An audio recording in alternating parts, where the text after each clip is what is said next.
You know what? Everybody who's better than me either hacks, cheats, or uses overpowered setups, and everybody who's worse than me is a noob. I mean, that's the Call of Duty mindset, right? It's impossible to come across somebody who's better at a video game than you are.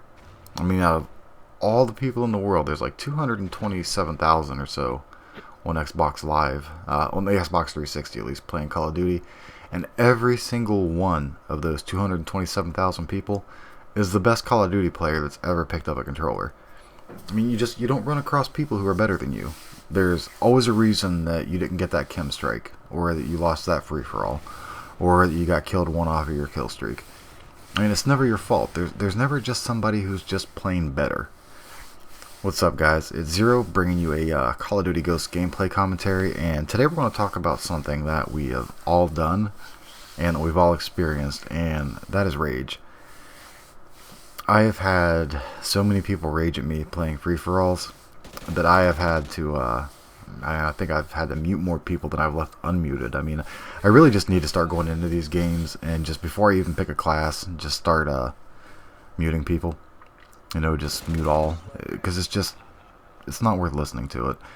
And then you get somebody who talks trash and you want to talk trash back, you know, because I mean, we're all human.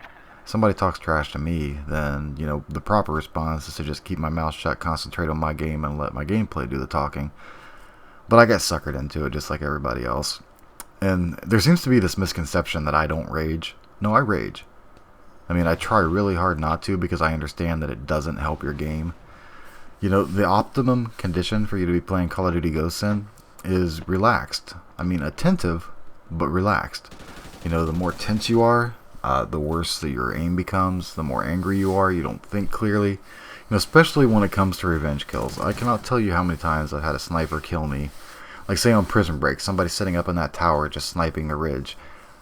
I'll go back 5-6 times sometimes, you know, just to kill that sniper. Just to soothe my bruised ego. And we all do it. You know, it's definitely not a me-specific problem. I think it's just a human nature problem. And here's another thing, guys. When you're playing any game on Xbox Live that requires communication or that has communication, please turn off your Kinect mic. You know, nobody needs to hear the game sounds coming through your mic with a delay. And, you know, hear your parents yelling at you, or, you know, for my older viewers, hear what's going on in your house. Just mute your Kinect mic, man. Yeah, I realize that, you know, other people can mute you, but it's just common courtesy. I mean, just because you can inconvenience everybody else and they have a way out of that inconvenience, I mean, it's great that they have a way out of the inconvenience, but just, you know, be courteous. Treat people with, you know, the kind of courtesy that you'd want to be treated with. So mute your Kinect mics.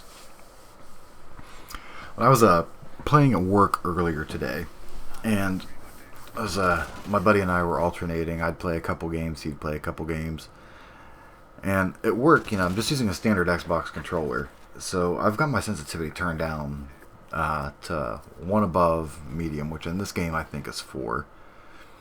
And I was playing this map, and I was using a Bison, and pretty much just patrolling the same area that I'm patrolling in this video. I started out 0-2, and then I rip off 24 kills in a row. And I'm thinking, oh shit, man, I'm going to get my first free-for-all nuke at work. Or not nuke, but my first free-for-all chem at work where I can't record the gameplay. So, you know, I was like, well, at least I'll get it. You know, at least I'll know that I have it. And then this dude starts charging me. And I see him coming, I sight him up, I'm dead center, I hold down the trigger. You know, with the Bison I get like 4 to 5 hit markers. And then he just knifes me. And you know, if there was ever a situation to rage, it was that one. But the only thing I did was set the controller down for the duration of the kill cam, sighed, and then just picked it up and went on. You know, now I wanted to rage. Believe me, I wanted to scream to the world about how unjust it was. You know, I wanted everybody to know that I just got robbed, that it was bullshit, and that I should have had that chem strike. But if I would have done that, I would have probably just said, well, fuck it. It doesn't matter how I play from this point out. Let's just run around and finish this game and get on to the next one. But because I was able to take a second to compose myself, to put the controller down, to take a deep breath, you know, I ended up not dying again for the rest of the game. And, you know, won the free-for-all 30-3. So raging in that situation, although probably appropriate, would have done nothing but hurt me. It wouldn't have made me feel any better. And that's the thing, is people seem to think that, once you rage that you feel better. You don't feel better. Every bit of negative energy that you put out stays with you. And I'm not some kind of new age hippie that, oh, well, you just got to get your mood crystal and then that'll absorb the negative energy. No, I don't believe in that stuff. But I do believe that you put out negative energy, you're going to not really get negative energy in return, but it's going to affect your mind state. And it just doesn't put you in the proper mind state to play the game. So try not to rage. And this is something that, there's a very popular streamer who is a hell of a player, and he normally parties with another very popular streamer who's a really good player as well. But, you watch their videos, and, you'd think that they're just calm, chill, relaxed guys. And, oh my god, I mean, these guys raged so hard. Like, I don't understand it. Like, oh, everything is a teammate's fault. Like, they were playing domination, and they ended the game with 3 caps between them, and, 110 kills between them. Really good, slaying. But their team didn't need them to slay. Their team needed them to help cap flags, so they ended up losing the game 200 to 120 or something. And then the teammate rage comes.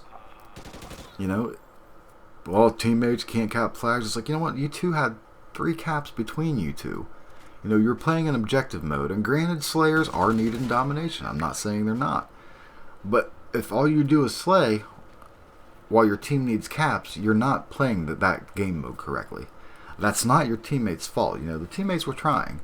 I mean, granted, they seem to be kind of bad teammates, but, I mean, they were trying. And the level of rage and cursing and name-calling that these guys threw at these poor teammates of theirs made me stop viewing the stream and then go unsubscribe to both of them on YouTube.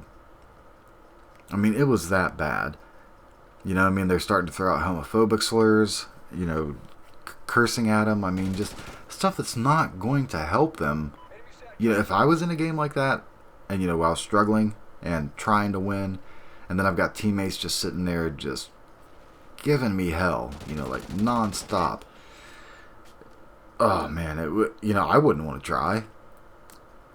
And it's just, it would have the exact opposite effect. Saying, oh, come on, you stupid, whatever.